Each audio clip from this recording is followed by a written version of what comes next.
Ciao! A voi piace leggere? Io penso che leggere sia un po' come tornare a casa. I libri hanno questa capacità misteriosa di rimettere insieme i pezzi sparsi delle nostre vite.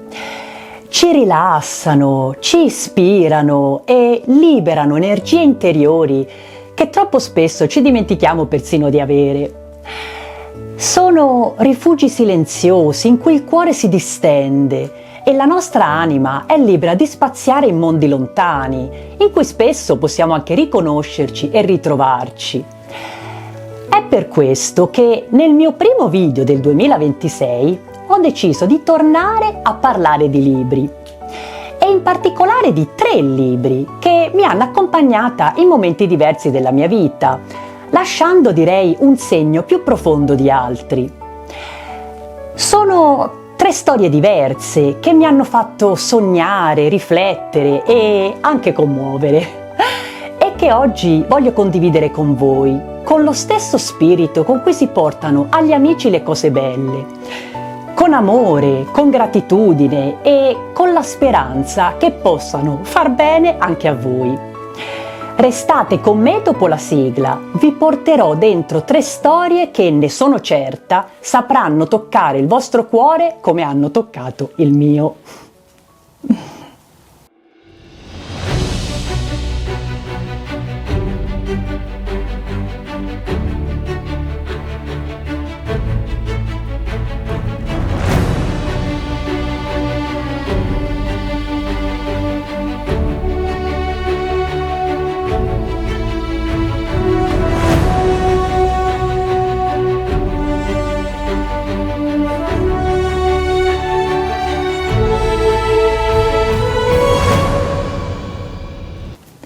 Ciao a tutti, io sono Laura, bentornati sul mio canale YouTube dedicato al meraviglioso mondo della campagna inglese.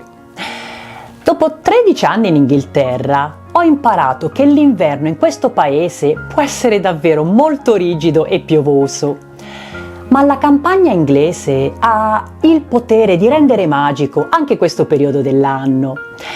Quando fuori fa freddo e tira vento, cosa c'è di più bello che rifugiarsi in un romantico cottage davanti a un camino acceso e con un buon libro tra le mani?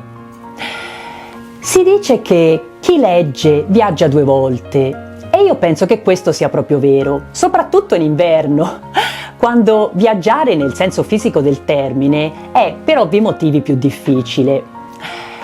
Ecco perché gennaio mi è sembrato un mese perfetto per tornare a parlare di libri. Di questo argomento ho già parlato più di 1 anno fa in altri 2 video, ma visto che in tanti mi avete chiesto di segnalare altri libri che mi sono piaciuti, questo mi sembrava il periodo migliore per farlo. In questo video vi parlerò di 3 libri più 1. Sì, questa è una piccola sorpresa finale che ho voluto aggiungere per un motivo preciso, di cui però vi parlerò più avanti. Dunque, questi 3 libri raccontano il mondo della campagna inglese, anche se ognuno evidenzia un aspetto diverso di questo mondo così affascinante. Magari qualcuno di voi li conosce già, perché non sono libri recenti o libri totalmente sconosciuti, ma spero che alla fine di questo video possiate trovare un nuovo spunto, un dettaglio che magari vi era sfuggito, o anche solo la voglia di rileggerli con occhi diversi, o ovviamente di leggerli per la prima volta se non l'avete ancora fatto. Allora, mettetevi comodi e iniziamo insieme questo viaggio.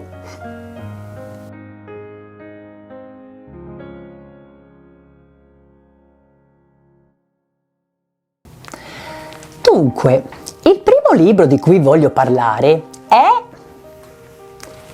Cranford. Cranford è un romanzo della scrittrice inglese Elizabeth Gaskell. Non è sicuramente il suo libro più famoso, forse molti di voi avranno letto il ben più noto Nord e Sud della Gaskell, ma è sicuramente il più autobiografico, perché in larga parte è basato sulla sua vita a Knutsford, la piccola cittadina nel Cheshire dove la Gaskell è cresciuta. Per chi non lo sa, il Cheshire è una zona rurale che si trova nel nord-ovest dell'Inghilterra, appena sotto Liverpool e Manchester. E comunque, per chi ama lo stile di vita della campagna inglese di inizio Ottocento, Cranford è davvero una piccola gemma. Il romanzo racconta la vita quotidiana di una piccola comunità rurale che è composta principalmente da donne ed è ambientato nell'Inghilterra della prima metà dell'Ottocento, cioè nel momento di passaggio tra il periodo Regency, quello di Jane Austen, tanto per intenderci, e l'epoca vittoriana. Cranford è un libro senza grandi colpi di scena, che ci mostra la vita vera di questa piccola cittadina, vista attraverso gli occhi di una visitatrice regolare, che ovviamente è la Gaskell stessa, anche se qui usa lo pseudonimo di Mary Smith. Le protagoniste sono soprattutto le donne rispettabili secondo i costumi dell'epoca, sempre preoccupate per l'apparenza, ma in un certo senso anche eccentriche, ossessionate dalle convenzioni sociali e direi sicuramente un po' fuori dal tempo. Il loro stile di vita è quello tipico della campagna inglese tradizionale, le strade tranquille del villaggio, i tè pomeridiani con tutti i loro riti e le loro tradizioni, il trascorrere lento delle stagioni. È come entrare in un posto in cui tutti si conoscono, dove ogni piccola notizia diventa un evento, ma dove nonostante le differenze ci si sostiene sempre. Uno dei temi centrali di questo romanzo è proprio lo spirito di comunità. In un mondo che corre sempre più veloce e dove spesso purtroppo c'è tanta indifferenza, Cranford ci ricorda quanto sia piacevole avere qualcuno che bussa alla porta solo per sapere come stai o che, non so, ti porta una fetta di torta appena sfornata.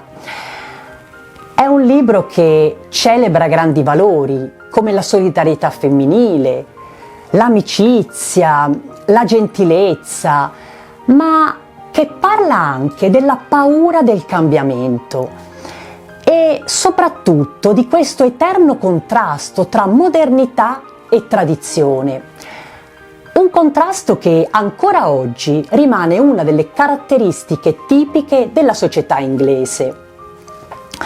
Uno degli episodi che meglio rappresenta questo spirito di solidarietà delle donne di Cranford è quello in cui Miss Matty, che è una delle protagoniste centrali del romanzo, scopre che la banca in cui ha investito tutti i suoi risparmi purtroppo è fallita.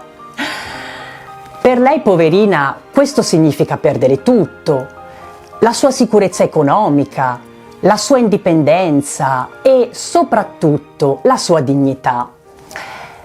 È un momento devastante, ma è proprio qui che accade qualcosa di straordinario. Le donne di Cranford, quelle stesse signore che, come vi dicevo, spesso si preoccupano dell'etichetta, dei pettegolezzi e delle piccole regole sociali tipiche dell'Inghilterra vittoriana, si mobilitano in silenzio e decidono di usare parte dei loro risparmi per creare una sorta di pensione segreta che permetta a Miss Matty di continuare a vivere senza ansie. Insomma, Cranford è un grande affresco di un'epoca di enormi cambiamenti sociali, una fase storica in cui la modernità, rappresentata ad esempio dall'arrivo a Cranford della ferrovia o anche dal matrimonio tra l'aristocratica Lady Glenmare e il dottore del villaggio, un matrimonio che fino a qualche anno prima sarebbe stato socialmente impensabile, si scontra con i valori della società rurale inglese di fine Settecento. Il modo in cui la Gaskell descrive lo scontro tra questi due mondi così diversi è secondo me molto interessante. Da un lato il libro è permeato da un evidente senso di nostalgia, no? Per un mondo che stava scomparendo. Una nostalgia che comunque non impedisce alla Gaskell di ironizzare su alcuni eccessi. Dall'altro lato però c'è anche l'accettazione della ineluttabilità del progresso. Un cambiamento che viene visto non solo come inevitabile, ma anche come positivo, se vissuto nella giusta misura. È proprio questo delicato equilibrio tra futuro e nostalgia a rendere Cranford un libro così interessante e piacevole da leggere. Ovviamente il mondo di oggi è molto diverso da quello del libro e anche lo stile di vita della campagna inglese non è più quello descritto dalla Gaskell, ma lo spirito di comunità rimane una prerogativa tipica dei villaggi inglesi. Uno degli aspetti che li distingue dalle grandi città e che li rende posti davvero speciali in cui vivere. Se seguite il mio canale, sapete che io ho parlato spesso di questo tema e che questo è uno dei motivi principali per cui io amo così tanto vivere in un villaggio della campagna inglese. Ecco, questo libro, Cranford, non fa che confermare questa mia idea e forse questo è proprio uno dei motivi per cui questo libro mi è piaciuto così tanto. Tra l'altro, la zona in cui vivo ha un legame speciale con Elizabeth Gaskell. A soli 4 km da Chawton, infatti, nel villaggio di Hollyburn, si trova la casa in cui la scrittrice morì all'improvviso a soli 55 anni. Pensate che quella casa era un regalo segreto per il marito, ma purtroppo lei non riuscì a godersela perché pochi mesi dopo averla comprata fu colpita da un infarto. Oggi questo edificio è una casa di riposo di lusso che si chiama The Lawn, cioè il prato, ma il suo legame con Elizabeth Gaskell è ricordato da una targa che è affissa sul muro di cinta. Insomma, questo per me è sicuramente un motivo in più per amare le opere di questa scrittrice così interessante dell'Inghilterra vittoriana.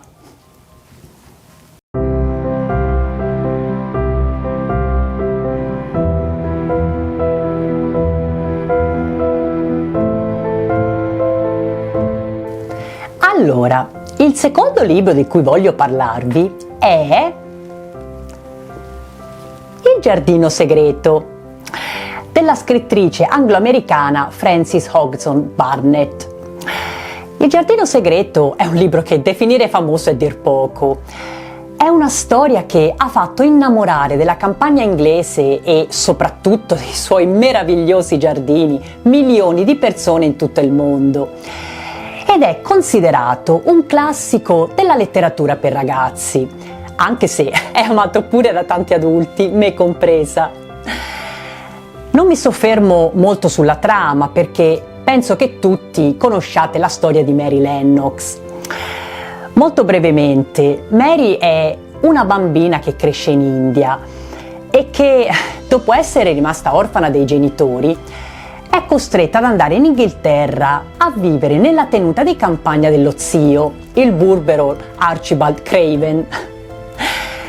Il giardino segreto è secondo me un libro profondamente inglese, non solo perché è ambientato nello Yorkshire Moors, che è una delle zone più suggestive dell'Inghilterra del Nord, ma anche perché si fonda sull'idea molto britannica che la natura possa curare tutto e anche riportare in vita ciò che sembrava perduto. Il libro ruota interamente intorno a questo tema. La trasformazione e in un certo senso la rinascita dei protagonisti della storia, grazie proprio al potere curativo di un misterioso giardino segreto.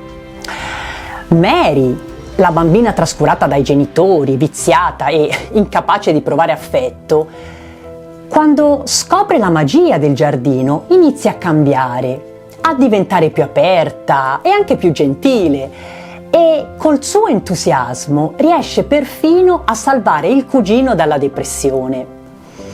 Colin, il cugino di Mary appunto, un bimbo infelice che vive chiuso in una stanza e che è convinto di non poter più camminare.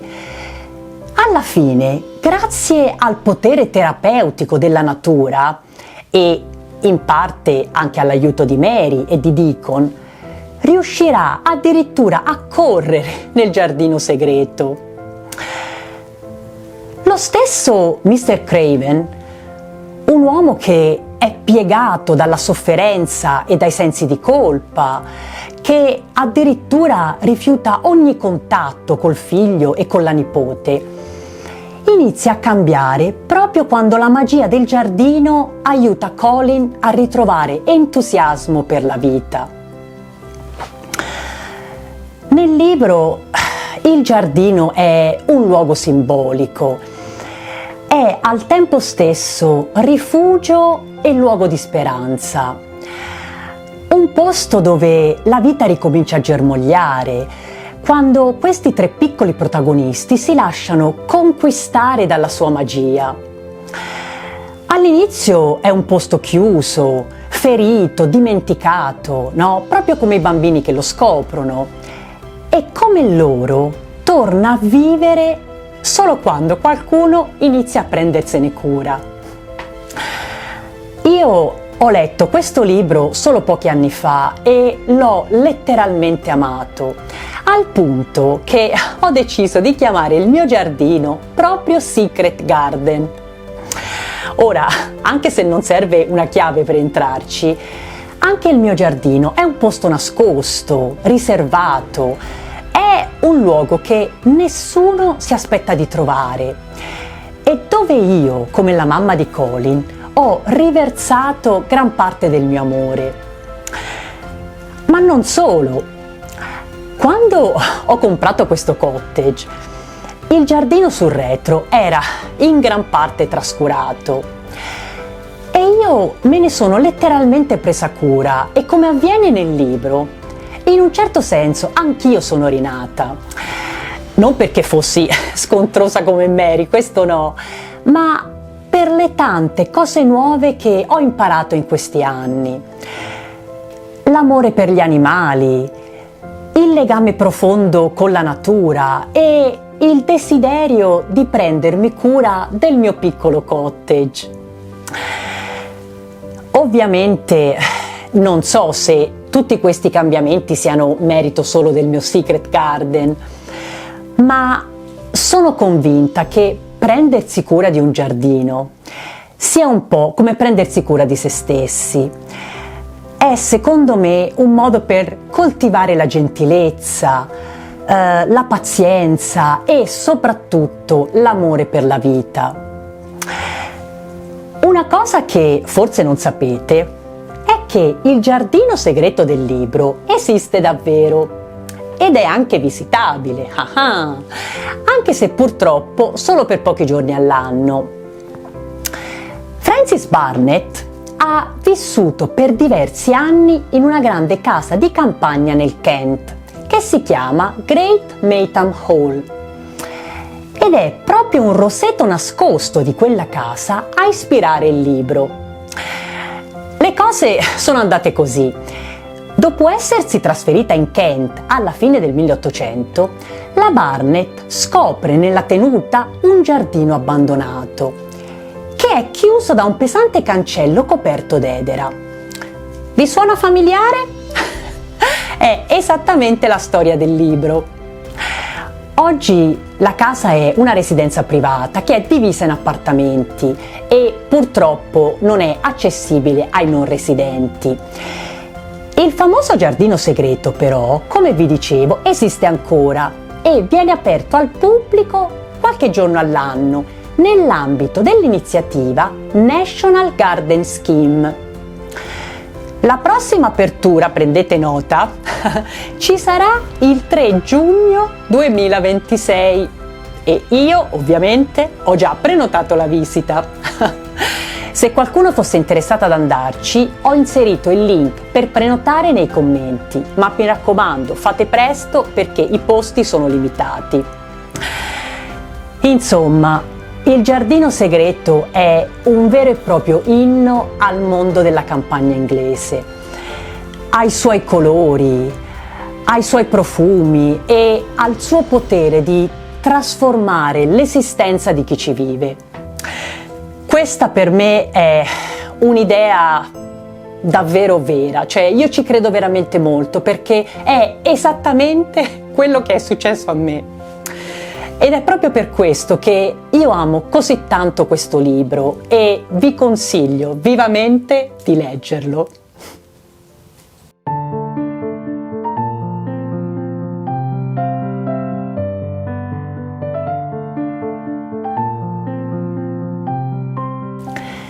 Il terzo libro di cui voglio parlarvi oggi è un altro titolo molto noto non solo qui in Inghilterra ma in tutto il mondo, e cioè Creature grandi e piccole di James Herriot. In realtà non si tratta di un libro vero e proprio, ma di una collezione di brevi storie semi-autobiografiche. Queste storie sono largamente basate sull'esperienza di Herriot come veterinario di campagna nello Yorkshire e inizialmente furono pubblicate in modo separato. Nel 1972 vennero poi raggruppate in 3 grossi volumi e questo è il primo della serie.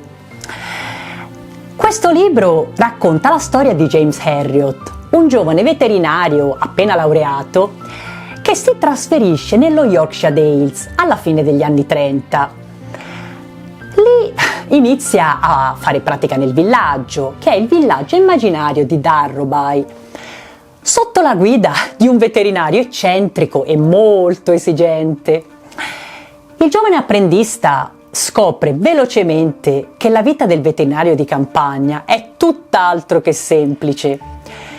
Notti gelide passate all'aperto, animali imprevedibili, spesso anche viziati, ma anche persone dal cuore grande e, in generale, uno stile di vita sano e autentico, di cui lui stesso finirà per innamorarsi.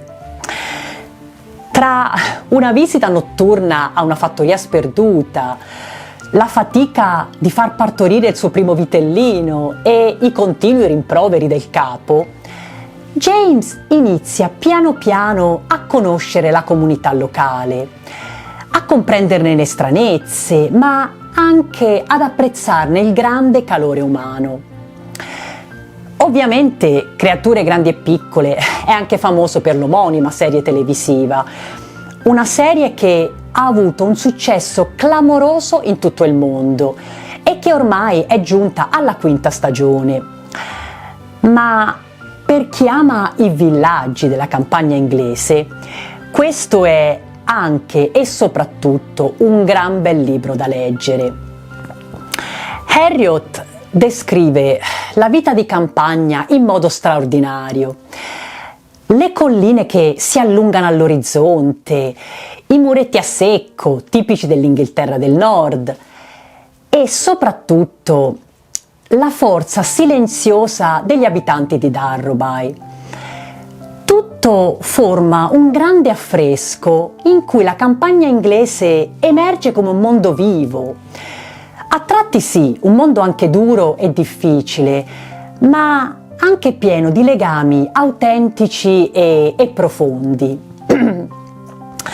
È un racconto nostalgico, ma al tempo stesso pieno di speranza per il futuro.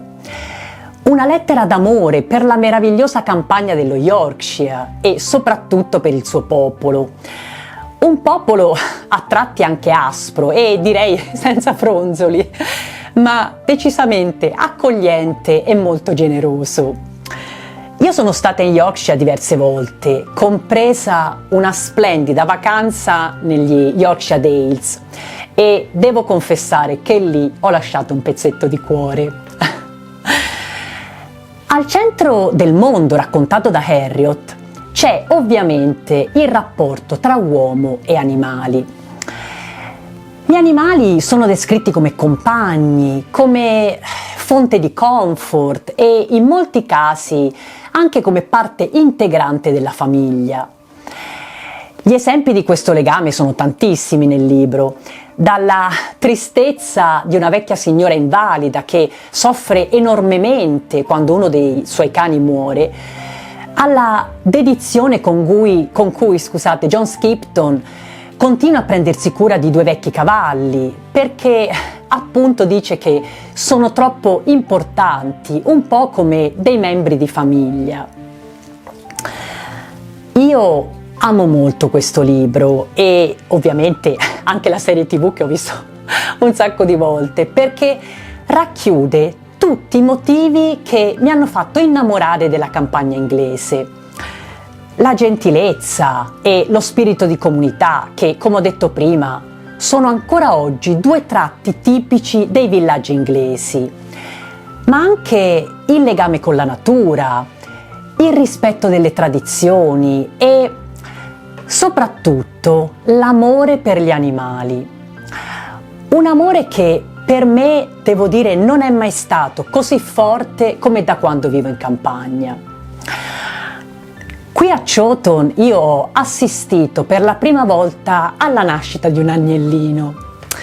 Ho imparato a dar da mangiare agli uccellini, a proteggere i ricci che si rifugiano nel mio giardino in inverno e in generale a rispettare la vita di tutte le creature, grandi e piccole, da cui ho la fortuna di essere circondata. Questo libro è un libro che si legge facilmente perché è una raccolta di brevi episodi che non sono direttamente collegati l'uno all'altro, anche se ovviamente fanno tutti parte di un'unica narrazione. Secondo me è una raccolta che scalda il cuore, che celebra la resilienza e il calore umano tipico della campagna inglese. Anche se avete visto la serie televisiva, vi consiglio sinceramente di leggere il libro, perché difficilmente troverete una descrizione più vivida e autentica della vita in un villaggio inglese all'inizio del Novecento.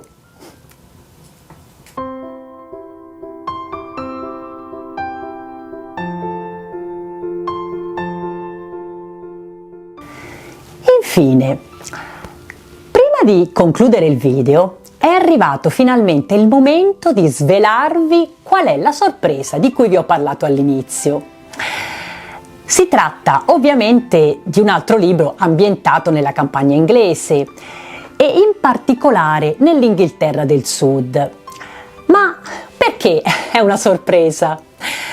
Beh, perché questo libro non è stato scritto da un autore inglese, ma da un'italiana, Monica Borsato, una brava scrittrice che fa parte della comunità di Passione Campagna Inglese. Il libro si chiama Good Vibes e racconta la storia di Rose. Rose è una donna italiana che non ha mai conosciuto il padre inglese e che parte per un viaggio alla ricerca delle sue origini. Il viaggio di Rose si snoda tra le pittoresche casette a schiera di Brighton e gli sconfinati paesaggi delle Seven Sisters in East Sussex. Ma non è solo un viaggio fisico, è soprattutto un viaggio interiore, un percorso di rinascita e crescita personale che porterà Rose a confrontarsi con le proprie fragilità e a scoprire una forza che non sapeva di avere. Il tutto con la campagna inglese che fa da sfondo costante, con le sue morbide colline, i suoi colori, le bianche scogliere che si affacciano sulla Manica, i cottage, i fiori e ovviamente le immancabili tazze di tè.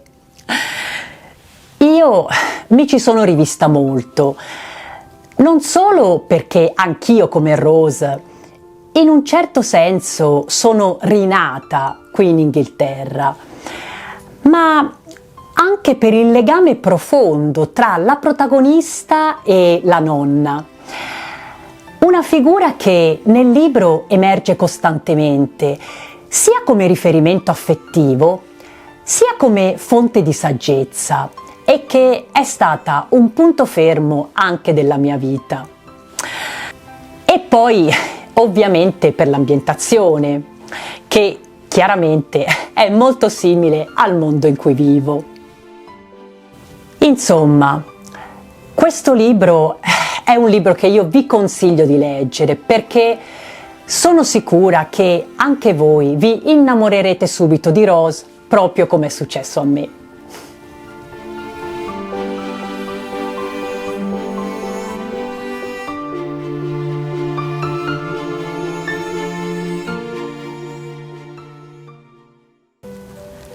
Allora, spero che le mie riflessioni su questi 3 libri, più quello di Monica ovviamente, vi siano piaciute e soprattutto vi abbiano fatto venire voglia di leggerli o magari di rileggerli. Come ho detto tante volte, i miei video sui libri non sono delle classifiche assolute, ma piuttosto condivisioni di letture che a me sono piaciute in modo particolare. Voi avete mai letto Cranford o altri libri di Elizabeth Gaskell? E vi piace la storia del giardino segreto? Come sempre, fatemelo sapere nei commenti. Allo stesso modo, fatemi sapere se ci sono altri libri, ovviamente sempre legati al mondo della campagna inglese, che mi consigliate di leggere. Come tanti di voi, anch'io sono sempre alla ricerca di ispirazione e tutti i vostri suggerimenti sono davvero molto graditi. Prima di salutarvi, se il video vi è piaciuto mettete un like, condividetelo sui vostri social e se non l'avete ancora fatto, cosa gravissima non dimenticatevi di iscrivervi al canale e di attivare le notifiche automatiche per restare aggiornati sui miei contenuti. Grazie mille per il sostegno e ciao!